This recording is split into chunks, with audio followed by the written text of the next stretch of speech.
Captain Lee Do-yun sat in his command chair watching the stars drift past the main screen. The exploration ship New Seoul had been traveling through empty space for 3 weeks now. They were mapping new star systems in the outer rim, far from any known alien territories. It was quiet work, sometimes boring, but Do-yun liked the peace. His crew of 200 humans worked steadily at their stations. The bridge hummed with soft electronic sounds.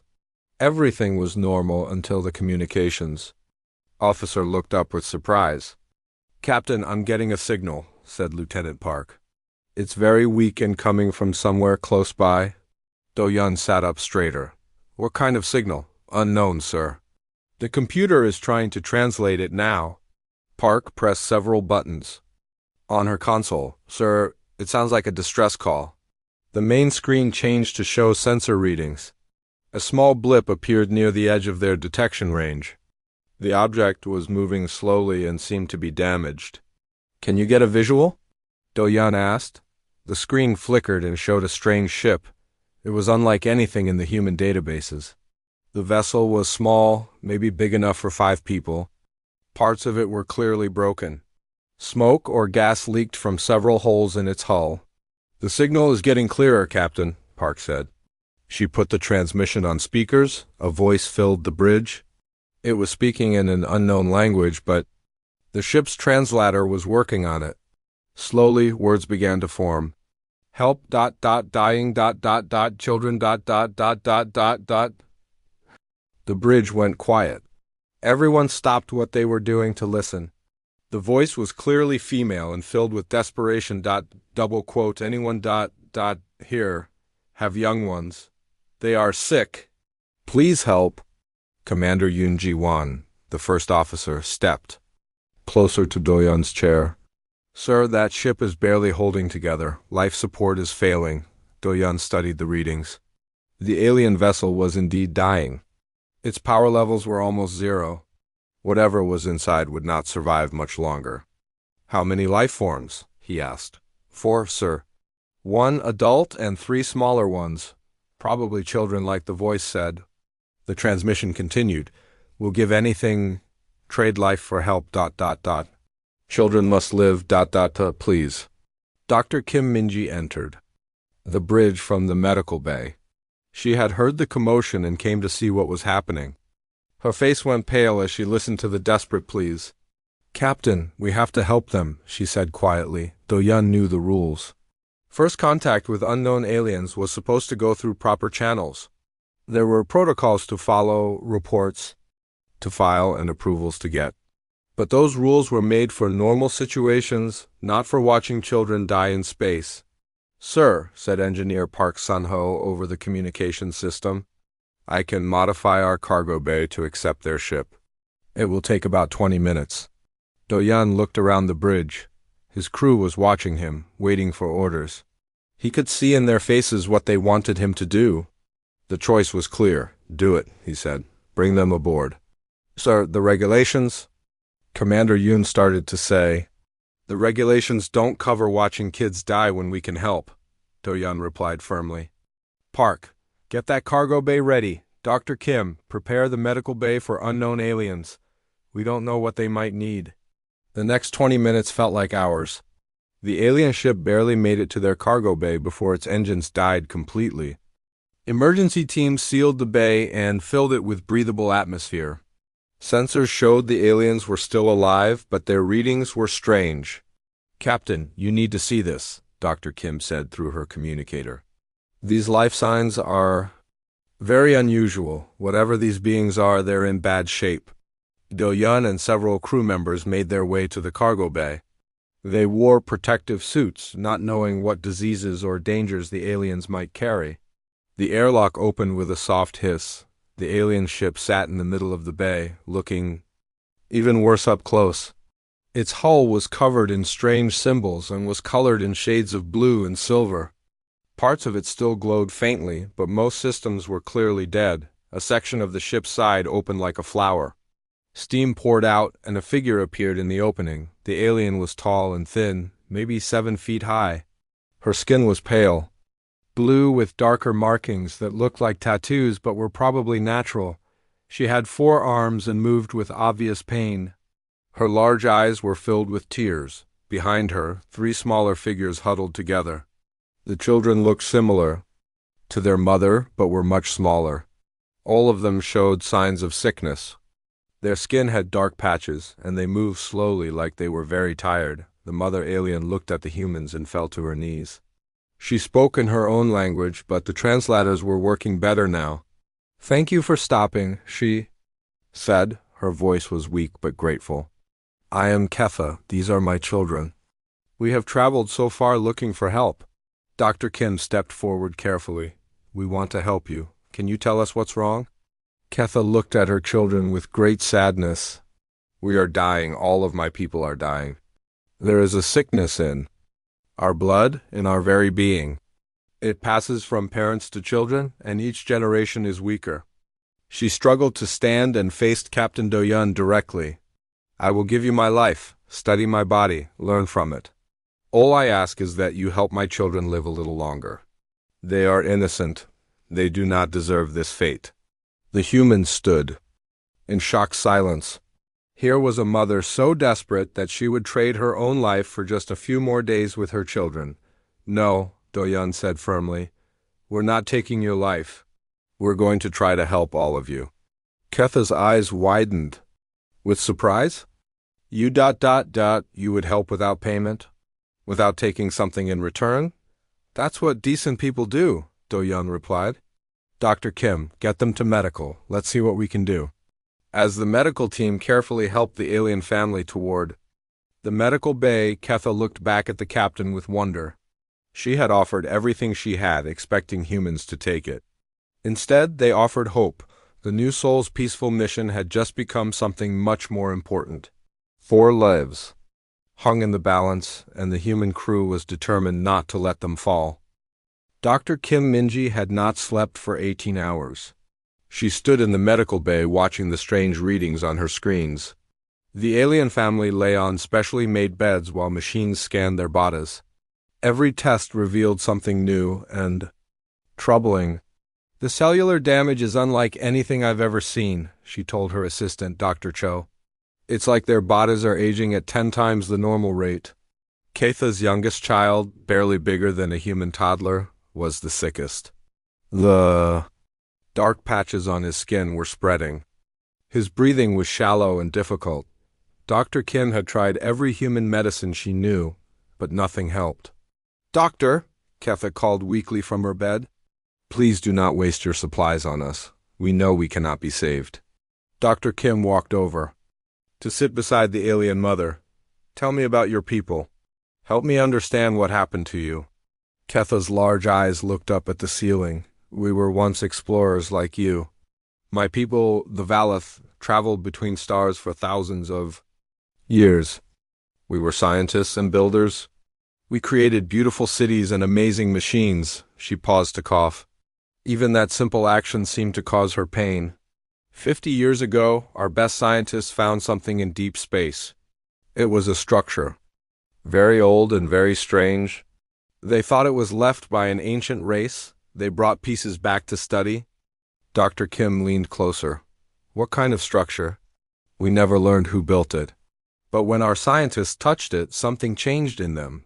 Their bodies began to break down. The sickness spread to their families, then to others. Within 10 years, every Valeth was infected." Ketha looked at her children with deep sadness. The first generation lived almost normal lives, but their children were weaker. And their children's children were weaker still. My children are the 4th generation. They may not live to see their 20th year. Dr. Kim felt her heart break. She had seen many diseases, but nothing this cruel. "Have other species tried to help you?" "A few tried at first, but the sickness cannot be cured by normal medicine." Soon, word spread that we were cursed. Most aliens began to fear us. They thought we might make them sick, too.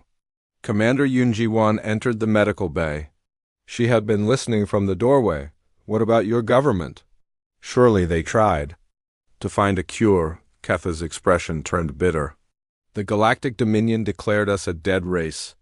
They said it was kinder to let us die than to waste resources on the impossible." They banned other species from helping us. Anyone who trades with Valeth faces punishment.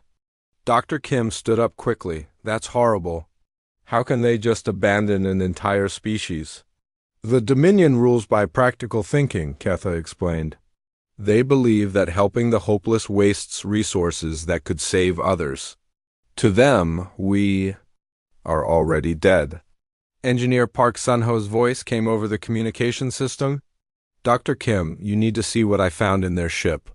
Dr. Kim left the medical bay and walked down to the cargo area where Park was working. The alien ship was now open like a mechanical flower. Park stood inside holding a glowing device. This technology is incredible, Park said with excitement. Their whole ship is alive in a way. The metal responds to biological signals. The engines work by reading the pilot's thoughts and emotions. Dr. Kim stared at the strange technology. Are you saying their machines are part of their biology?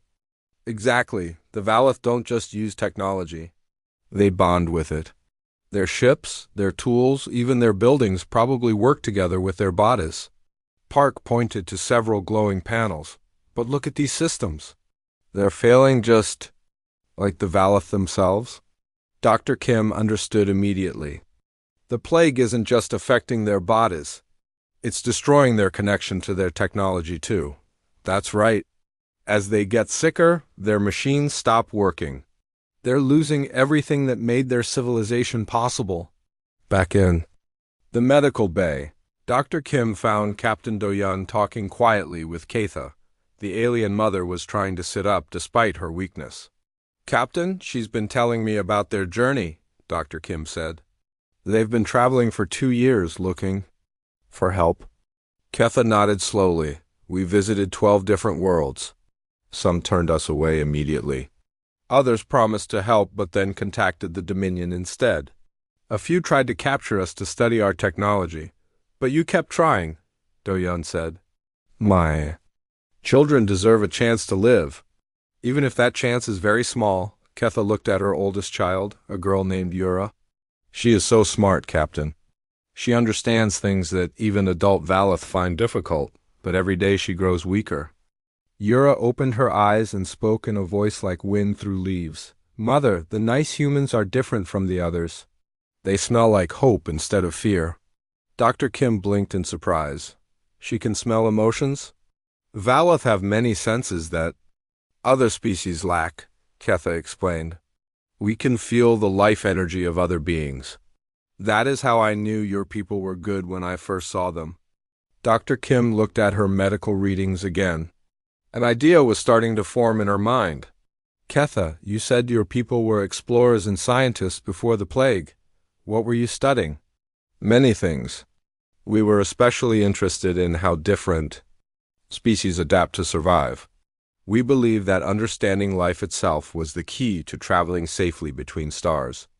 And your technology bonds with your biology? Yes, we learned long ago that the best tools work with nature, not against it. Dr. Kim's excitement grew. What if the cure isn't medical? What if it's biological? Your people evolved alongside your technology. Maybe the solution involves that same kind of partnership. Captain Do-yeon raised an eyebrow. What are you thinking, Doctor? I'm thinking that humans might have something the Valeth need. We're survivors, Captain. Our species has lived through ice ages, plagues, wars, and disasters. We adapt, we endure. She turned to Ketha. What if human biology could help repair what the plague has broken? Ketha stared at her with wide eyes. You would risk your own people to help us? We would risk everything to save children, Dr. Kim replied firmly. For the first time since arriving, Ketha began to cry. But these were not tears of sadness. They were tears of something she had almost forgotten how to feel. Hope. Engineer Park Sun-ho had been working inside the alien ship for 3 days straight. His hands were covered in a strange blue substance that the Valeth technology seemed to leak. Every time he touched a control panel, it would glow brighter, as if responding to his human touch. This is amazing, he said to his assistant, Engineer Lee. Watch this. Park placed his hand on a dark section of the ship's wall. Immediately, Patterns of light spread out from his fingers like ripples on water. The lights formed symbols and diagrams that moved and changed. "The ship is trying to talk to you," Lee observed. "More than that. It's trying to bond with me. I think it wants a pilot."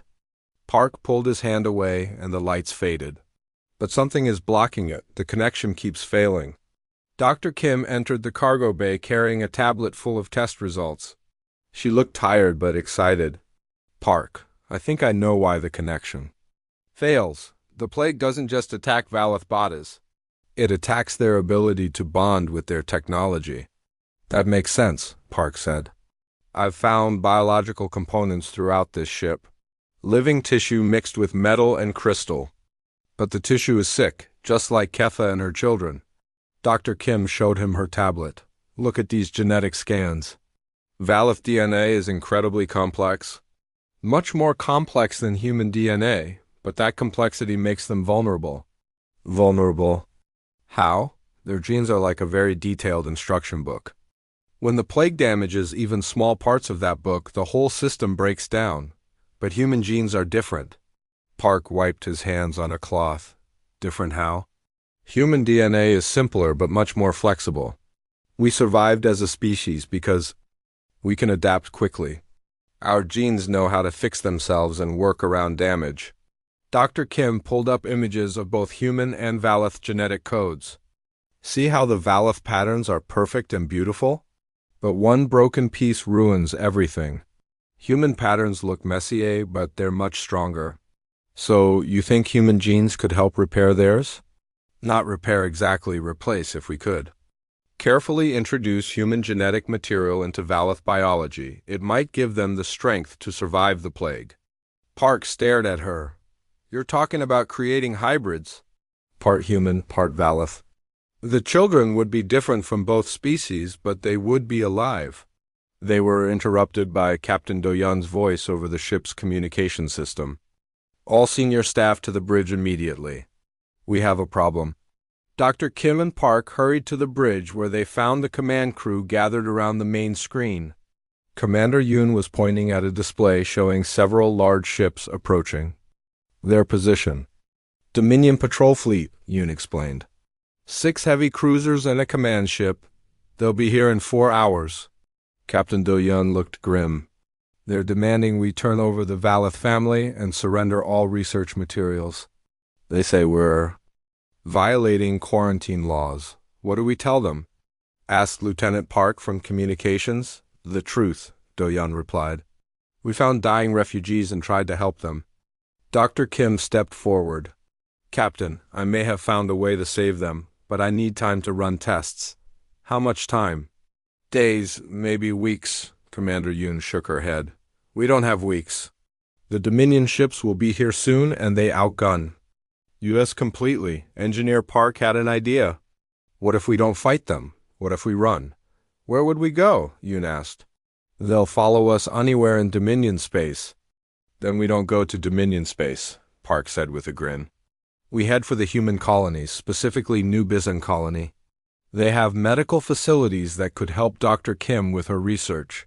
Captain Doyun considered this. "New Bizen is 3 days away at maximum speed. Can the Valeth family survive that long?" Dr. Kim checked her medical readings. "Ketha is stable for now. The children are weak but not getting worse quickly. We might have enough time." "And if the Dominion follows U.S. to human space?" "Then we make it a diplomatic incident," Doyun said firmly. "Let's see how brave they are when they're threatening human civilians." The decision was made quickly. The new soul changed course toward human territory while Dr. Kim prepared her. Research equipment. In the medical bay, she explained her plan to Ketha.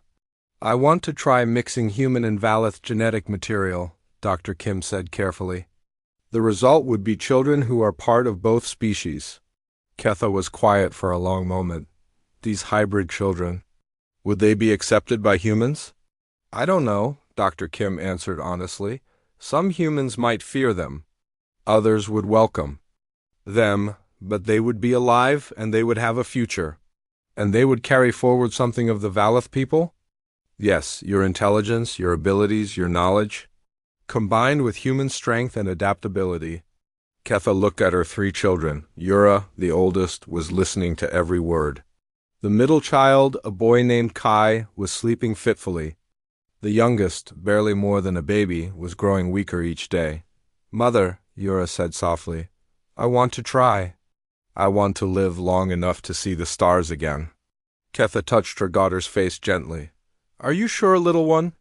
"You would be something new, neither fully Valath nor fully human." "I would be alive," Yura replied with wisdom beyond her years. "And I would be loved by both peoples." Dr. Kim felt tears in her eyes. "I promise we'll take care of you, no matter what happens." "Engineer," Park's voice came over the communication system. "Dr. Kim, you need to see this. I've been working with the ship's biosystems, and something incredible is happening." Dr. Kim hurried back to the cargo bay where Park was standing inside the alien vessel. His hands were glowing with the same blue light as the ship's controls. "The ship is bonding with me," Park said with wonder. "I can feel its thoughts, its memories. And Kim, it's not just a ship. It's alive, really alive." "What do you mean?" "The Valath don't build technology. They grow it. This ship is a living creature that chose to work with them. And now it wants to work with us too." Dr. Kim stared as the ship's walls pulsed gently, like a heartbeat. "Park, I think you've just proved my theory. If their technology can bond with humans, then humans and Valath can truly become partners." "Partners in survival," Park agreed.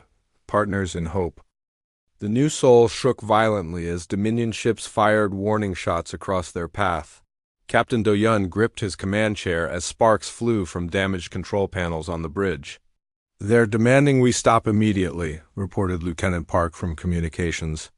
"The lead ship is the Dominion cruiser Judgment. Admiral Vex is commanding the fleet." Commander Yun checked her tactical display. 7 ships total. "They've positioned themselves to block our escape route to human space." Captain Do-Yun opened a communication channel. "Admiral Vex, this is Captain Lee Do-Yun of the human vessel New Soul. We are carrying refugees seeking medical assistance." The main screen flickered and showed an alien face. Admiral Vex looked like a giant lizard with glowing red eyes. His species, the Kathuk, were known for their strict obedience to Dominion law. "Captain Lee," Vex said in a cold voice, "you are harboring diseased Valath in violation of Dominion Quarantine Order 847. Surrender them immediately." "These are not criminals, Admiral. They are a sick mother and her children. They are carriers of a genetic plague that threatens all life in the galaxy. The Dominion has decreed that all Valath must be eliminated for the greater good." In the medical bay, Ketha heard every word through the ship's communication system. She struggled to sit up in her bed, her face filled with determination. "Dr. Kim," she called weakly. "You must let me speak to them." Dr. Kim shook her head. "You're too weak. You need to rest. Please. I must try to save my children." Dr. Kim helped Ketha to a communication terminal. The alien mother's voice was broadcast to both ships. "Admiral Vex, I am Ketha of the Valath. I offer myself to you willingly. Take my life and study my body as you wish. But please let these humans care for my children. They are innocent." Admiral Vex's expression did not change. "All Valath are contaminated. There can be no exceptions." "They are children," Ketha pleaded. "They have done nothing wrong. They carry the plague. That is enough." Captain Do-Yun's anger flared. "Admiral, these humans refuse to hand over children to be murdered." "Then you choose to become enemies of the Dominion," Vex replied coldly. "Your government will be informed of your criminal actions." The communication ended. The bridge crew looked at their captain, waiting for orders. Do-Yun knew that defying the Dominion could mean war between humans and the galactic government. But he also knew what was right. "All hands, prepare for emergency jump to hyperspace," he commanded. "We're going home." "Sir," Commander Yun said quietly, "the Dominion will follow us. They might attack human colonies. Then we'll deal with that. When it happens, I won't hand over children to be killed." Engineer Park's voice came from the cargo bay. Captain, the Valis ship is doing something strange. Its engines are starting up. On the bridge, sensors showed the alien vessel powering up inside their cargo bay. Dr. Kim's voice came over the communication system. Captain, Ketha says her ship wants to help us escape. It's offering to share its power with our engines. Is that safe? Do-Yan asked. Unknown, sir. But Ketha says Valith ships are much faster than anything the Dominion has. Do it! The new soul shuddered as alien technology merged with human engineering. Their speed increased dramatically. Within minutes, they had jumped to hyperspace, leaving the Dominion fleet behind, but their escape brought new problems. News of the incident spread quickly through both human and Dominion space. Captain Do-Yan found himself at the center of a political crisis. Admiral Chun, commander of the human fleet, appeared on the communication screen. She looked angry and worried. Captain Lee, what have you done? She demanded. The Dominion is threatening economic sanctions against all human colonies. They say you're harboring biological weapons. I'm harboring sick children, Admiral. The Dominion Council has declared the Valith an extinction-level threat. They want you to surrender the aliens immediately. And if I refuse? Admiral Chun's expression softened slightly. Then you'll be court-martialed for disobeying direct orders. The government can't protect you if you start a war over this. In the medical bay, Dr. Kim was working frantically on her genetic research. She had taken samples from both Ketha and several human volunteers. The early results were promising but incomplete. How long do you need? Captain Do-Yan asked her. Weeks, maybe months. This kind of genetic work can't be rushed. We may not have that long. Yura, Ketha's oldest daughter, spoke up from her medical bed. Captain, maybe we should surrender. We don't want to cause war because of us. Do-Yan knelt beside the young Valith's bed. Yura, do you know what humans did when other humans tried? To hurt our children? No, sir, we fought. We fought wars, we changed laws, and we never gave up. We won't give up on you either. Engineer Park entered the medical bay with exciting news. Dr. Kim, I've been working with the Valith ship's computer systems. I think I've found something important. He activated a holographic display that showed star maps. The ship has been recording everything about their journey. Every place they've been, every species they've met. And look at this. The display showed dozens of star systems marked in red. These are worlds where other Valith families are hiding. There are hundreds of them, maybe thousands. They're scattered across the galaxy, all slowly dying. Dr. Kim stared at the display. If we can perfect the genetic treatment, we could save them all. But only if we have time, Park added. Captain Do-Yan made his decision. Then we make time, set course for New Bizan colony. Send a message to the colonial government. Tell them we're coming with refugees who need help. And if the Dominion follows us there? Commander Yoon asked. Then we find out if the human people are as good as I think they are. Hours later, news of the Valith refugees spread through human social networks. The story of Ketha's offer to sacrifice herself for her children touched millions of human hearts. Protests began on dozens of human worlds, demanding that their government protect the alien family. Dr. Yoon Ji-won, a famous human rights lawyer on New Bizan, appeared on news broadcasts. These are not biological weapons, she declared. These are refugees seeking help. If we turn them away, we betray everything humanity claims to believe. Support rallies formed on Earth, Mars, and the outer colonies. Human children held signs saying, "Save Yura" and "Protect alien kids." Religious leaders called it a test of human compassion, but not everyone agreed. Some humans feared the plague might spread to their species. Others worried about angering the powerful Dominion. Political leaders argued about the risks of protecting the Valith family. As the new soul approached New Bizan colony, Captain Do-Yan received a final message from Admiral Chun. Captain, I have new orders from Earth Command. You are to surrender the Valith refugees to Dominion authorities immediately. This is not a request. Do-Yan looked around his bridge at his loyal crew. And if we refuse, then you're on your own. The government can't support you anymore." Captain Do-yun turned off the communication and smiled grimly. "Well, crew, it looks like we're about to find out what we're really made of." Commander Yoon stepped up beside him. "Sir, the crew has taken a vote. We're with you, whatever happens.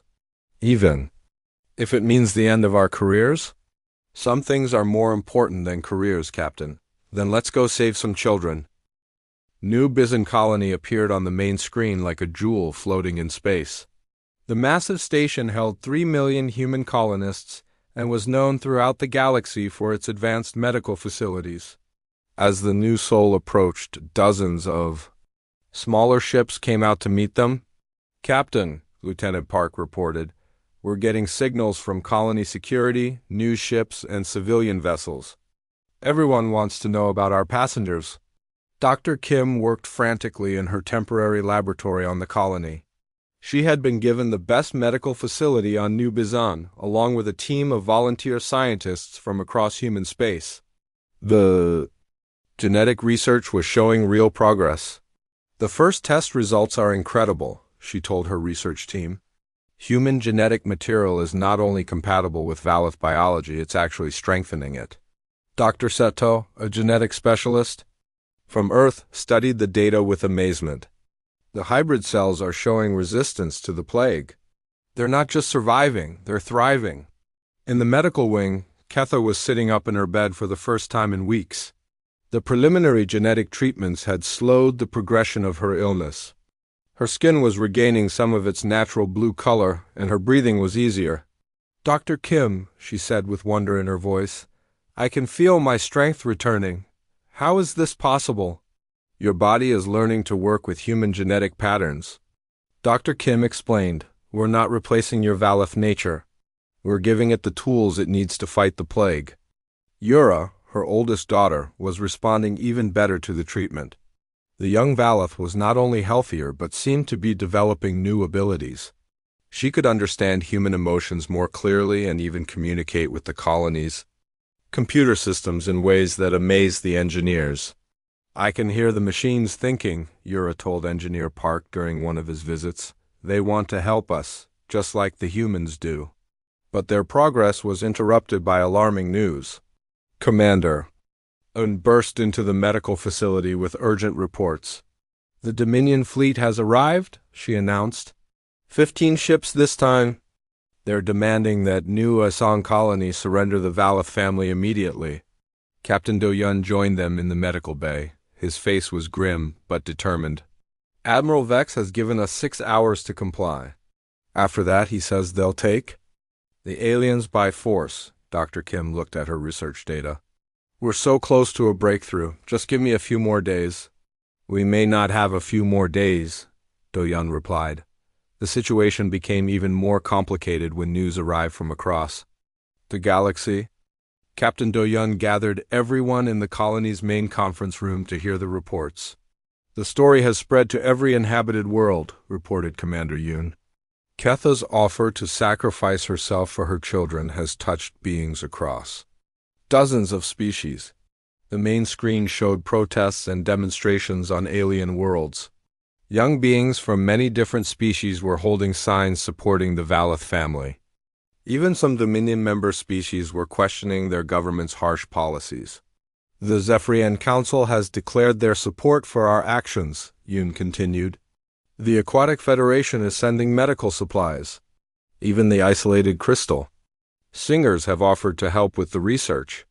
Captain Do-yun felt a spark of hope. What about the Dominion's response? "They're angry.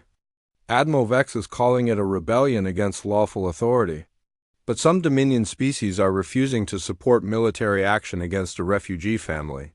Dr. Kim received even better news from her laboratory. "Captain, I need to show you something incredible." They hurried to the medical facility where a small crowd had gathered around one of the research stations. Dr. Kim pointed to a microscopic view on the main screen. "These are the results of our latest genetic fusion attempts. We've successfully created stable hybrid cells that are completely immune to the Valith plague." The room erupted in excited whispers. Engineer Park studied the data with amazement. Does this mean we can cure them? Better than cure them, Dr. Kim replied. We can create a generation of children who carry the best traits of both species. Valith intelligence and abilities combined with human genetic strength and adaptability. Ketha entered the room slowly, supported by her daughter Yura. Both looked healthier than they had in months. Dr. Kim, are you saying our children could live normal lives? Not just normal lives. They could be the beginning of something wonderful, a bridge between our two species. But their celebration was interrupted by urgent alarms. Colony security announced that Dominion ships were moving into attack positions. Captain Do-Yun opened a communication channel to the Dominion fleet. Admiral Vex's reptilian face filled the screen, angrier than before. Captain Lee, your time is up. Surrender the plague carriers or face the consequences. Admiral, we've made a breakthrough. We can cure the plague.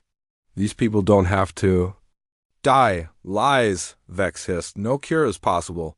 The Dominion's best scientists have confirmed this. Dr. Kim stepped forward. Then let me show you the proof. She activated her medical displays, showing the healthy hybrid cells and the improved condition of the Valith family. Look at the data yourself. The children are getting better. Admiral Vex studied the information with obvious surprise. For a moment, his hostile expression wavered. Even if this is true, the Dominion cannot change its policies based on one family. Then think about all the other families, Ketha said, stepping into view. Think about the hundreds of Valith refugees hiding throughout the galaxy. They could all be saved. The risk is too great, Vex replied, but his voice lacked its earlier certainty. Captain Do-Yun decided to make a bold move. Admiral, I'm sending you complete copies of our research data. Share it with your scientists. Let them verify our results. Why would you do this? Because this isn't about politics or territory, it's about saving lives. If your people can use our research to help other Valith families, then everyone wins. Admiral Vex was quiet for a long moment. Captain Lee, you realize that sharing this technology freely reduces any advantage you might gain from it. Do-Yun smiled. Admiral, humans don't help others to gain advantages. We help because it's the right thing to do. The communication ended, leaving both ships in tense waiting. Hours passed before Admiral Vex contacted them again.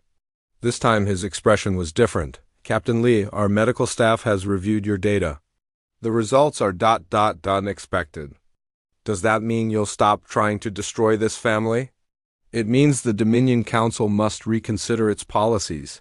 We are withdrawing our immediate demands, but this matter is far from resolved. As the Dominion ships pulled back to a safe distance, celebrations began throughout New Bizon Colony. But Captain Do-Yun knew their victory was only temporary. This is just the beginning, he told his crew. The real work starts now. We have to prove that humans and Valith can build a better future together. Engineer Park had been monitoring galactic communication networks. Captain, you should see this. The story is spreading faster than we ever imagined. The main screen showed news reports from across the galaxy. The image of Ketha offering her life for her children, and Captain Do-Yun's refusal to accept that sacrifice had become a symbol of hope for oppressed peoples everywhere. 3 more Dominion species have declared their support for refugee protection laws, Park reported. The Stellar Assembly is calling for emergency sessions to discuss Dominion policies. Dr. Kim joined them with the best news of all. The first hybrid offspring is developing perfectly. In 3 months, we'll have proof that our 2 species can truly become partners. Partners in what? Asked Commander Yun. Ketha answered for her. Partners in hope, Commander. Partners in a future where no child has to die because others are afraid to help. 6 months later, the New Bizon colony had transformed into something unprecedented in galactic history. What began as a simple medical station had become the center of the largest interspecies cooperation project ever attempted. Captain Do-Yun, now promoted to Admiral, stood in the observation deck, watching ships from 20 different species dock at the expanded station. Each vessel brought either Valith refugees seeking help or scientists wanting to contribute to the research. The morning reports, Admiral, Commander Yoon said, handing him a data tablet. She had been promoted too, now serving as his chief of staff for what the media called the Hope Project. Do-yeon scanned the reports with satisfaction. 43 more Valeth families rescued this week. The hybrid genetic therapy is showing a 97% success rate. And look at this, the Dominion Council has officially suspended their extermination orders. Not everyone in the Dominion is happy about that, Yoon warned. Admiral Vex and his supporters are still calling for our arrest. Let them complain. The results speak for themselves.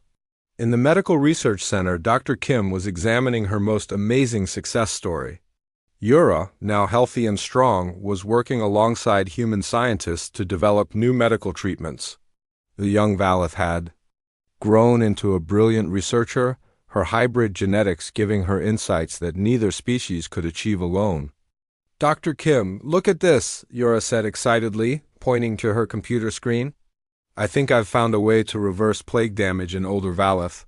We might be able to help adults who were thought beyond saving. Dr. Kim smiled with pride. Yura, you've become everything I hoped you would. A bridge between our peoples. Ketha entered the laboratory, looking healthier than she had in years. The genetic therapy had not only stopped her illness but actually reversed much of the damage. She moved with grace and energy, her natural blue skin now glowing with vitality. My daughter is teaching humans about biotechnology, she said with obvious pride. And humans are teaching her about never giving up hope. She's teaching us too, Dr. Kim replied. Her insights have advanced our medical science by decades. Engineer Park had his own success story to share. The fusion of human and Valeth technology had created revolutionary advances in space travel and communication. Ships that used the new hybrid systems could travel faster and farther than ever before. The Zephyrians want to license our new engine designs, Park reported to Admiral Do-yeon.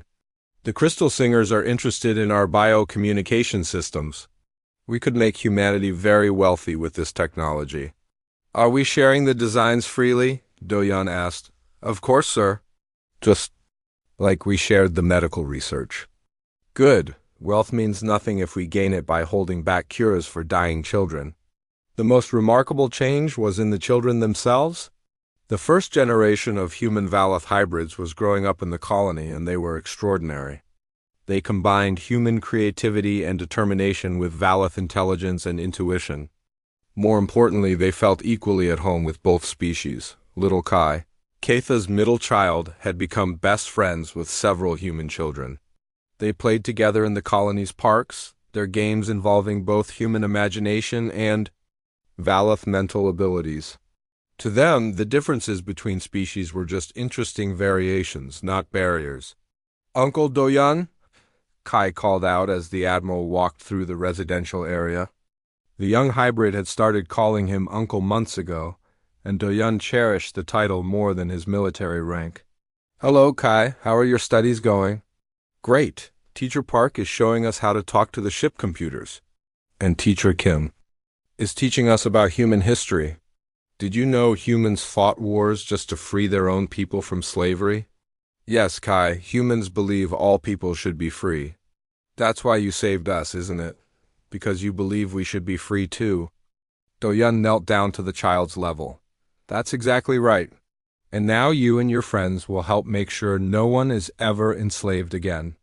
The most significant moment came when the Galactic Assembly, the Dominion's governing body, invited Admiral Do-yeon and Ketha to address their annual session.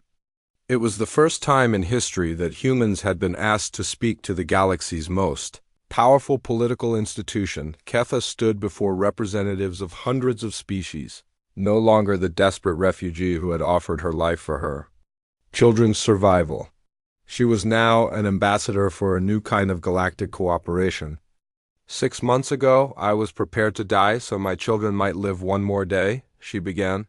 I had accepted that my people were doomed, that our extinction was inevitable. The vast assembly hall was completely silent as she continued. Then I met humans who refused my sacrifice.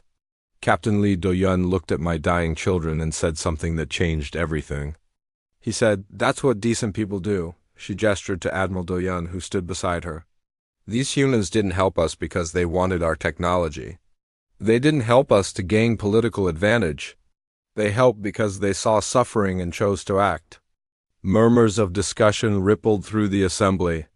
Many species had never encountered such behavior before. "Today, my children are healthy and happy. My people are no longer facing extinction. But more importantly, we have all learned something about the power of compassion over fear, cooperation over competition." Admiral Doyun stepped forward to address the assembly. "Representatives of the galaxy, humanity offers you a simple choice. We can continue to rule through fear, abandoning those who need help because it's easier than trying. Or we can build something better."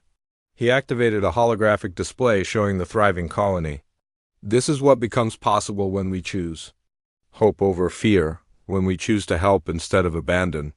When we remember that our strength comes not from standing alone but from standing together." The Assembly voted that day to establish the Compassionate Aid Protocol, requiring all member species to assist refugees and share medical research freely.